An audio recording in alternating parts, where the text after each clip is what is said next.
Hi ಎಲ್ಲರಿಗೂ ನಮಸ್ಕಾರ, welcome back to my channel. ಇವತ್ತು ನಾನು ನಿಮಗೆ ನವರಾತ್ರಿಯ 6ನೇ ದಿನ ದೇವಿಗೆ ನೈವೇದ್ಯ ಕೊಡಲಿಕ್ಕೆ ರವೆ ಉಂಡೆಯನ್ನು ಯಾವ ಥರ ಮಾಡೋದು ಅಂತ ತಿಳಿಸ್ಕೊಡ್ತೀನಿ. ತುಂಬಾ ಚೆನ್ನಾಗಿರುತ್ತೆ. ಈ ರೀತಿಯಾಗಿ ಮಾಡಿ ರವೆ ಉಂಡೆನ ತುಂಬಾ ಟೇಸ್ಟಿಯಾಗಿ ಕೂಡ ಇರುತ್ತೆ. ಹಾಗೆ ನೀವು ಇದನ್ನು ಬಾಯಲ್ಲಿಟ್ಟರೆ ಸಾಕು ಕರಗಿ ನೀರಾಗುತ್ತೆ, ಅಷ್ಟು ಚೆನ್ನಾಗಾಗತ್ತೆ ರವೆ ಉಂಡೆ. ಒಂದು ಸಲ ಇವತ್ತು ನಾನು ಹೇಳ್ಕೊಟ್ಟಿರೋ ವಿಧಾನದಲ್ಲಿ ಟ್ರೈ ಮಾಡಿ, ಖಂಡಿತವಾಗ್ಲೂ ಕೂಡ ಎಲ್ಲರೂ ಕೂಡ. ಬನ್ನಿ ಯಾವ ಥರ ಮಾಡೋದು ಅಂತ ತಿಳಿಸ್ಕೊಡ್ತೀನಿ. ಬಟ್ ಅದಕ್ಕಿಂತ ಮೊದಲು ಫಸ್ಟ್ ಟೈಮ್ ನೀವು ನನ್ನ ಚಾನಲ್ನ ನೋಡ್ತಾ ಇದ್ದರೆ ನನ್ನ ಚಾನಲ್ನ ಸಬ್ಸ್ಕ್ರೈಬ್ ಮಾಡ್ಕೊಳ್ಳಿ. ನೀವು ಇದನ್ನ ಮಾಡಲಿಕ್ಕೆ 1 ಕಪ್ ನಿಮಗೆ ರವೆ ಇದ್ದರೆ ಸಾಕು, ಜಾಸ್ತಿ ಏನು ಬೇಕಾಗಲ್ಲ. 1 ಕಪ್ ರವೆ, 1 ಕಪ್ ತುಪ್ಪ ಇದ್ದರೆ ಸಾಕಾಗತ್ತೆ. ನೋಡಿ, ಇವಾಗ ನಾನು ಒಂದು ಬಾಣಲೆಗೆ 3/4 ಕಪ್ನಷ್ಟು ತುಪ್ಪನ ಹಾಕ್ಕೊಂಡಿದ್ದೀನಿ. ನೋಡಿ, ನಾನು ಯಾವ ಕಪ್ಪಲ್ಲಿ ತೊಗೋತೀನಿ ಅದೇ ಕಪ್ಪಲ್ಲೇ ನಾನು ತುಪ್ಪ ತೊಗೊಳ್ತಾ ಇದ್ದೀನಿ. ಹಾಗೆ 1 ಕಪ್ನಷ್ಟು ರವೆನ ಹಾಕ್ಕೊಳ್ತಾ ಇದ್ದೀನಿ. ನೀವು ಇದಕ್ಕೆ ಸೂಜಿ ರವೆ ಇರ್ಬೋದು, ಅಥವಾ ಇವಾಗ ಉಪ್ಪಿಟ್ಟಿಗೆಲ್ಲ ಯೂಸ್ ಮಾಡ್ತೀರಲ್ವ, ಆ ರವೆ ಕೂಡ ನೀವು ತೊಗೊಳ್ಬೋದು. ಯಾವುದೇ ರವೆ ತೊಗೊಳ್ಬೋದು. ಚಿರೋಟಿ ರವೆ ಕೂಡ ನೀವು ತೊಗೊಳ್ಬೋದು. ಬಟ್ ದೊಡ್ಡ ರವೆ ತೊಗೋಬೇಡಿ, ದೊಡ್ಡ ರವೆ ತೊಗೊಂಡ್ರೆ ಚೆನ್ನಾಗಾಗಲ್ಲ. ಇದು ಕಂದು ಬಣ್ಣ ಬರೋ ತನಕ ನಾವು ಹುರ್ಕೋಬೇಕಾಗತ್ತೆ, ಅಂದರೆ ಫ್ರೈ ಮಾಡ್ಕೋಬೇಕಾಗತ್ತೆ ನೀಟಾಗಿ. ನೀವು ನೋಡಿ, 1 ಕಪ್ ರವೆಗೆ 3/4 ಕಪ್ನಷ್ಟು ತುಪ್ಪ ತೊಗೊಳ್ಳಿ. ಸ್ವಲ್ಪ ಕಡಿಮೆ ತೊಗೊಂಡ್ರೂ ಏನು ತೊಂದರೆ ಇಲ್ಲ. ಬಟ್ ನಿಮಗೆ ರವೆ ಉಂಡೆ ಚೆನ್ನಾಗಿ ಬರಬೇಕು ಅಂತ ಹೇಳಿದ್ರೆ ತುಪ್ಪನ ಸ್ವಲ್ಪ ಜಾಸ್ತಿ ತೊಗೊಳ್ಳಿ ಅಷ್ಟೇ. ಕಂದು ಬಣ್ಣಕ್ಕೆ ಬರೋ ತನಕ ನೀಟಾಗಿ ಫ್ರೈ ಮಾಡ್ಕೊಳ್ಳಿ ಇದನ್ನು. ಇದು ತುಂಬ ಈಸಿ ಮಾಡಲಿಕ್ಕೆ. ಹಾಗೆ ನೀವು ಕಡಿಮೆ ಟೈಮ್ ಇದ್ದಾಗ ಇದನ್ನ ಮಾಡ್ಕೊಳ್ಬೋದು ನೀವು ಇದಕ್ಕೆ. ನೋಡಿ, ಇದು ರೆಡಿ ಆಗಿದೆ. ಇದನ್ನು ಸೈಡಲ್ಲಿ ಇಟ್ಕೋತೀನಿ ನಾನು ಈಗ ಸಕ್ಕರೆ ಪಾಕ ಮಾಡ್ಕೊಳ್ತೀನಿ ನಾನಿವಾಗ. ನೋಡಿ, ಇದಕ್ಕೆ ನಾನು 1 ಕಪ್ನಷ್ಟು ಸಕ್ಕರೆನ ತೊಗೊಂಡಿದ್ದೀನಿ ಫುಲ್ಲು. ಕರೆಕ್ಟಾಗಿ ನೋಡಿ, 1 ಕಪ್ ರವೆ ತೊಗೊಂಡ್ರೆ ಸಕ್ಕರೆ ತೊಗೋಬೇಕಾಗತ್ತೆ.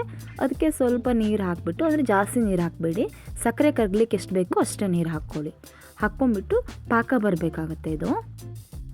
ಇವಾಗ ನೋಡಿ, ಪಾಕ ಎಷ್ಟು ಬರಬೇಕು, ಜಾಸ್ತಿ ಬರಬಾರ್ದು. ಜಾಸ್ತಿ ಬಂದರೆ ಅದು ಕಟ್ಟಲಿಕ್ಕಾಗಲ್ಲ, ಹುಡಿ ಆಗಿಬಿಡುತ್ತೆ. ಅದ್ರ ಸಲುವಾಗಿ ನೋಡಿ, ಈ ಥರ ಪಾಕ ಬರಬೇಕಾಗತ್ತೆ. ಅಂದರೆ ನೋಡಿ, ಇವಾಗ ತೋರಿಸ್ಕೊಡ್ತೀನಿ. ಒಂದೆಡೆ ಪಾಕ ಬಂದರೆ ಸಾಕಾಗತ್ತೆ. ನೋಡಿ, ಈ ಥರ ಹಾಕ್ಕೋತೀನಿ. ಇದು ಸ್ವಲ್ಪ ಈ ಥರ ಕಟ್ಲಿಕ್ಕೆ ಬರಬೇಕಷ್ಟೇ, ಅಂದರೆ ಒಟ್ಟುಗೂಡಬೇಕಾಗತ್ತೆ ಈ ಥರ ಅಷ್ಟೇ, ಜಾಸ್ತಿ ಬರಬಾರ್ದು. ಈಗ ಗ್ಯಾಸ್ ಸ್ಟವನ್ನು ಆಫ್ ಮಾಡಿಕೊಂಡು ಇದಕ್ಕೆ ಸ್ವಲ್ಪ ಏಲಕ್ಕಿ ಪುಡಿನ ಹಾಕ್ಕೊಳ್ತಾ ಇದ್ದೀನಿ. ಹಾಕ್ಕೊಂಡು ಇವಾಗ ಏನು ಮಾಡ್ತೀನಿ ಅಂದರೆ, ನೀಟಾಗಿ ನಾನೇನು ರವೆನ ಹುರಿದಿಟ್ಕೊಂಡಿದ್ದೆ ಅಲ್ವಾ, ಅದನ್ನು ಹಾಕಿಬಿಟ್ಟು ನೀಟಾಗಿ ಕಲಿಸ್ಕೊತೀನಿ. ನೋಡಿ, ಈ ಥರ ಚೆನ್ನಾಗಿ ಕಲಿಸ್ಬೇಕಾಗತ್ತೆ. ಅದರ ಸಲುವಾಗಿ ಈ ಥರ ಮಾಡಿಕೊಂಡ್ರೆ ತುಂಬ ಚೆನ್ನಾಗಿ ಬರುತ್ತೆ. ನೀವು ಒಂದು ಸಲ ಟ್ರೈ ಮಾಡಿ ಎಲ್ಲರೂ ಕೂಡ. ಇಲ್ಲಿ ನಾನು ದ್ರಾಕ್ಷಿನ ಕೊನೆಯಲ್ಲಿ ಯೂಸ್ ಮಾಡ್ತೀನಿ. ನೀವು ಬೇಕಿದ್ರೆ ಫಸ್ಟಿಗೆ ನೀವೇನು ಮಾಡ್ಕೊಳ್ಬೋದು ಅಂದರೆ ದ್ರಾಕ್ಷಿನ ತುಪ್ಪದಲ್ಲಿ ಫ್ರೈ ಮಾಡ್ಕೊಂಡು ಇಟ್ಕೊಳ್ಬೋದು. ಬಟ್ ಆ ಥರ ನಾನು ಮಾಡ್ತಾ ಇಲ್ಲ ಇಲ್ಲಿ. ನೋಡಿ, ಇದು ರೆಡಿ ಆಗಿದೆ. ಇದು ಸ್ವಲ್ಪ ಹೊತ್ತು ತಣಿಬೇಕಾಗತ್ತೆ, ಕೋಲ್ಡ್ ಆಗಬೇಕಾಗತ್ತೆ, ಜಾಸ್ತಿ ಹೊತ್ತೇನು ಬೇಡ. ಇವಾಗ ನಾನೇನು ಮಾಡ್ತೀನಿ, ತಣದಾದಮೇಲೆ ಇದನ್ನು ಈ ಥರ ಒಂದು ಪ್ಲೇಟ್ಗೆ ಹಾಕ್ಕೊಂಡು ಕಟ್ಕೋತೀನಿ ಅಷ್ಟೇ. ನೋಡಿ, ದ್ರಾಕ್ಷಿನ ನಾನು ಸಪ್ರೇಟ್ ತೆಗೆದಿಟ್ಕೊಂಡಿದ್ದೀನಿ. ಎಷ್ಟು ಚೆನ್ನಾಗಿ ಬಂದಿದೆ ನೋಡಿ. ಇದನ್ನು ಇವಾಗ ನೀಟಾಗಿ ಕಟ್ಕೋತೀನಿ. ನೋಡಿ, ತುಪ್ಪ ಎಲ್ಲ ಕೈಗೆ ಬರೋದು ನೋಡಿ, ಈ ಥರ ಬರಬೇಕು. ಈ ಥರ ಬಂದರೆ ತುಂಬಾ ಚೆನ್ನಾಗಿರುತ್ತೆ. ಈ ಥರ ಕಟ್ಟಬೇಕಾದ್ರೆ ನಾನೇನು ಮಾಡ್ತೀನಿ ಅಂದರೆ, ಒಂದು ದ್ರಾಕ್ಷಿನ ತೊಗೊಂಬಿಟ್ಟು ಈ ಥರ ಕಟ್ಕೋತೀನಿ. ಅದರ ಸಲುವಾಗಿ ನೋಡಿ, ಇಲ್ಲಿ ಈ ಥರ ಕಟ್ಕೋಬೇಕಾಗತ್ತೆ. ನೋಡಿ, ಎಷ್ಟು ಚೆನ್ನಾಗಿ ಬಂದಿದೆ ಅಂತೇಳಿ ಇದೇ ಥರ ಎಲ್ಲದನ್ನೂ ಕೂಡ ಕಟ್ಕೋತೀನಿ.